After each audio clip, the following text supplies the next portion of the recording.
Good morning, guys. The topic at hand now is trying to figure out who do you follow macro-wise. So many doctors say so many different things and we don't know where to go with it. It's so confusing.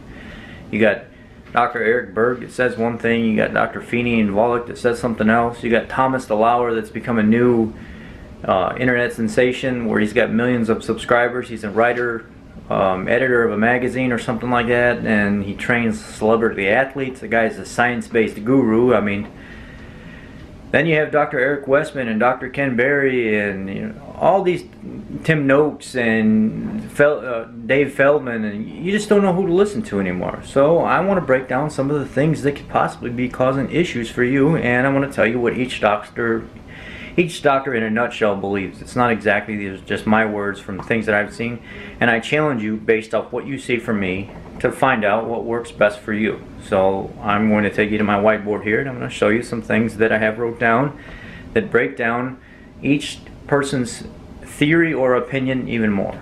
So here we go. Now, so Dr. Berg says roughly about 20 to 40 grams per meal of fat is what you need. Now when you think about that, 20 grams would be for a person that's only 20-30 pounds overweight. 40 grams would be for a person that's obese, like has a lot of weight to lose. And then he says 3 to 6 ounces, 3 being for a smaller person and 6 ounces being towards for a bigger person. And this is 3 meals a day. Obviously these numbers would have to condense down into 2 meals if you started intermittent fasting. That's just roughly what he recommends, and staying under 20 grams of carbohydrates. So here, now we're going to go to Dr. Feeney and Dr. Volek. Dr. Feeney says 50 grams or lower carbohydrates is ideal, but lower for people with medical conditions that have more carb intolerance.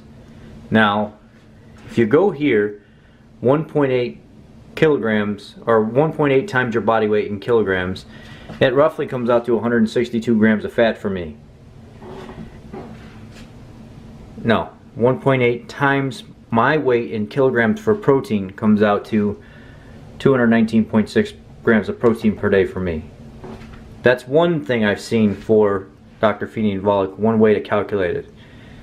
Here, 0.6 to 1 gram per lean pound of body mass for fat ends up coming out to 162 grams of fat for me, because I weigh 270 pounds. I'm a very large guy, I'm athletic, I'm in the gym all the time, constantly lifting. I probably got a good 40 pounds to lose still. Now, they say 50 grams or lower, take your weight in kilograms, and that's what you should have protein wise.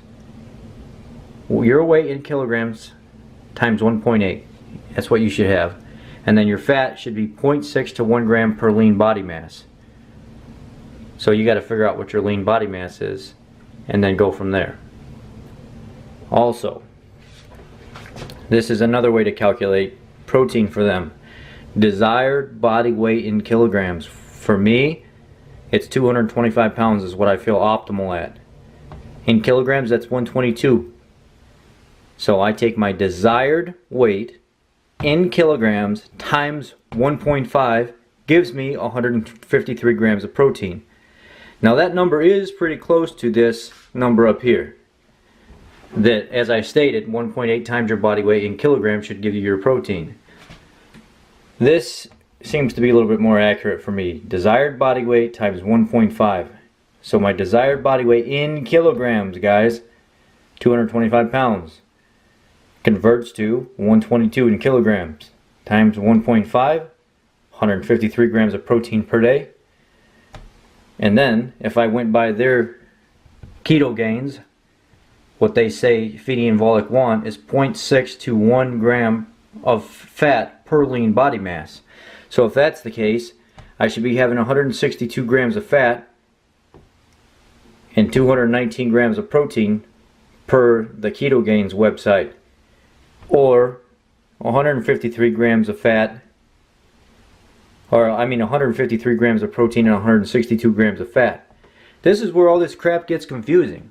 And then They don't say take straight sodium. They even reference the page in the book on the Keto Gains website where Feeney and Volek say have 1 to 2 grams of sodium per day in bouillon cube form. Well, there's an issue there. A lot of bouillon cubes have additives and stuff in it. Now you're going to have to search out specific bouillon cubes, because I've seen bouillon cubes with maltodextrin in it. Maltodextrin is probably one of the worst sugars that you can get in your bouillon cubes or any food. So let's move on. Thomas DeLauer. Very difficult to find information from this guy because he doesn't state a specific amount that you're supposed to have. He says after the first 3 weeks of getting into your keto adaptation phase, your body doesn't need as much protein anymore, and it actually drops the level because it's starting to promote lean muscle mass through the process of fat oxidation. So protein needs after 3 weeks drops when you first start. What he says to figure out if you're getting enough protein is actually go get a nitrogen testing kit or go get the strips and actually use your body's science to figure out what you're having nitrogen wise. If it stays in a light positive color on the strips, that means your body is neutral. It's like balanced very, very well, and it doesn't need any more protein. If it starts to go into the negative, then you bump it up, 5-10 grams and see what happens. And then if it's still negative, you bump it up another 5-10 grams and see what happens. And that's how you figure out the true science behind what your body actually needs. Use your nitrogen testing kit to figure out your protein balance in your body. Fat, I couldn't find much about fat with him. He was basically talking about let fat satiate your appetite and make sure that you get enough protein to balance your protein needs, and use the testing kit and the strips to figure that out. Don't follow a certain criteria. Now we go to Dr. Eric Westman. He says just eat keto. Eat fatty foods where the fat is attached to the meat. Follow Dr. Eric Westman's approved keto food list, which is you get an abundance of stuff. Listen to your body. Don't drink your fats. He says stuff like that. Make sure you're consuming sodium. He doesn't believe in counting. That's not. He lets your body tell you what to do, and then naturally you'll lose weight. Okay, so recently I did an interview with Dr. Ken Berry. He says the same thing almost as Dr. Westman. Consume fat. Don't be afraid to consume fat. Intermittent fasting is also critical on the ketogenic diet because it does really help you detox. It helps you repair yourself. It helps you become more insulin sensitive instead of insulin resistive. Don't be afraid to have salt. Salt is what fixes everything. If you get into stalls, adding fat and salt typically pulls you right out of it. So, let's flip this around. This can be confusing. What do? You get all these different people saying all this different stuff. You got Ruled Me Keto Calculator that calculates things in one way. You got Keto Gains that calculates something another way. You got MyFitnessPal that calculates what low carb should be another way. You got Senza and all these other things that calculates what should be a certain way. It's very confusing, and it makes people's brains hurt. And then you got somebody out there that just throws numbers at you because they created their own group and they think they know more than all these guys, and they say, oh, have this much protein and have this much fat because this is my experience and this is what I see works for people, so do it. And then you believe them. And you have to run the risk of, is this going to make me sick? Is this going to make me waste a lot of time because I've been getting bad information right from the beginning? Is this going to cause some kind of hindrance in my life where I have a setback because somebody else was not very informative and not knowledgeable about something, and they made me set myself back further, and maybe I did gain weight? There's a number of things, a number of factors that can play in this here. You have to be your own critic. You have to be your own judge on all this. I personally use Ruled Me Keto Calculator for all the people that start new. It seems to have a pretty good ratio. It seems to come out closest to actually hand paper figuring everything out. So if you're using a 75-25 ratio, 75% fat, 20% protein, 5% carbohydrate, what you do for a 0% deficit is you take your body weight times 0.75 gives you fat. You take your body weight times 0.20 gives you your protein. Your body weight times 0.05 gives you your allotted carbs per day. And then if you want to go even further and say, you know what, I'd like to not have that much food, your body weight, take 10% of it away, refigure those same macros again.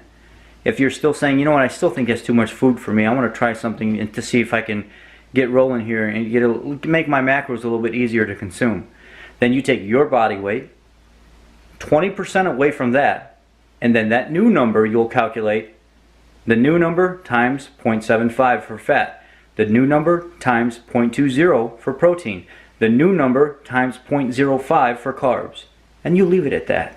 Guys, I don't want to beat you up with this video and talk about all kinds of stuff. I just simply am trying to shed some light on the cacophony of what's going on here. Look at this. It's crazy. Dr. Berg says one thing, Dr. Feeney and Volek says something else, Thomas DeLauer says something else, Dr. Eric Westman says something, Dr. Ken Berry says something, but honestly, if you look at the last three, Dr. Ken Berry, Dr. Eric Westman, and Thomas DeLauer all say, put stuff in your body that's going to help you.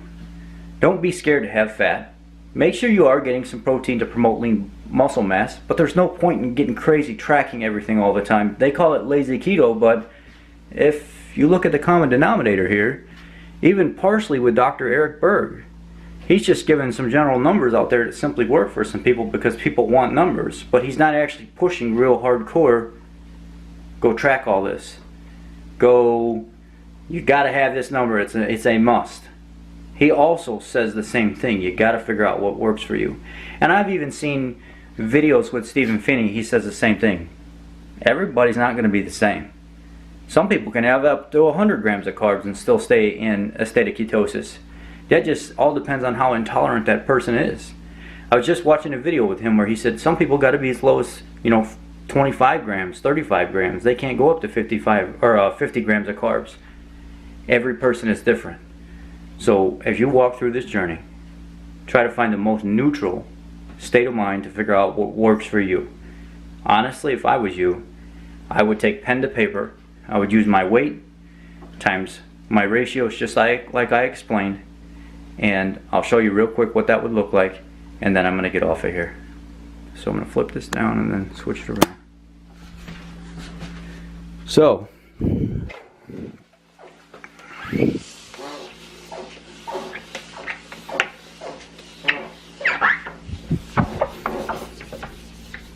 the downfall to what I'm about to show you is this doesn't incorporate age. So it's body weight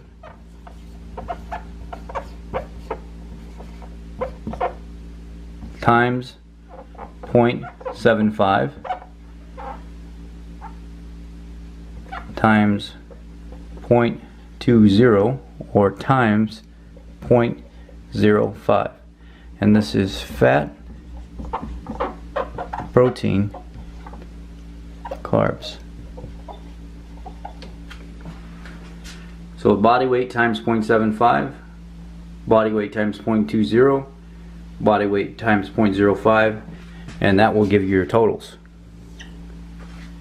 But if you want to go even further than that, this protein number here, if you're a person that doesn't like to consume a lot of protein, just realize this protein number is going to be low in this equation because it doesn't factor in your age, it doesn't factor in your height. So you're going to have to play with the protein number here. The fat numbers always look decent. The protein numbers are kind of low for most people. But this is the most neutral way that I can show people without having them confused. And then I just tell them, if you feel like you're not hitting your fat, that's okay because you got body fat to lose. So you don't have to hit the fat. The fat is just a lever. This is not necessary to meet 100%.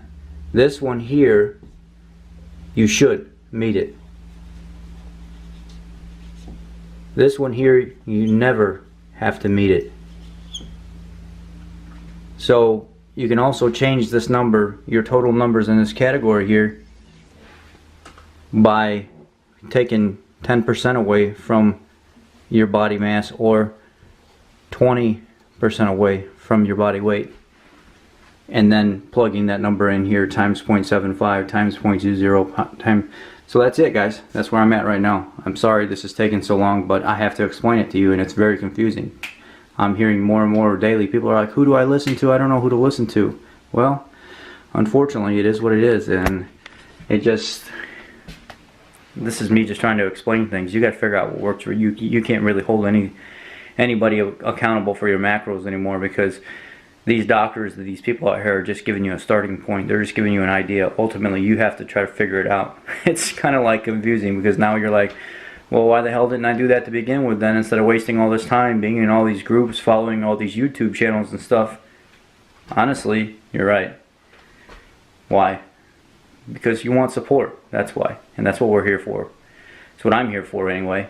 That's why you see the content that I put out is not like any other group or any other person. I'm not pro bulletproof coffee. I'm not pro sweeteners. I'm not pro indulging in a lot of different crazy foods and stuff like that. I'm pretty hardcore, stripped down. Let's just do keto. Let's just be happy, do keto, and be a community. That's how I do things. I don't believe in all that other crap and the additives and supplements and collagens and all that. I'm just me. So that's me, guys. Take care, and I hope I helped you somewhat.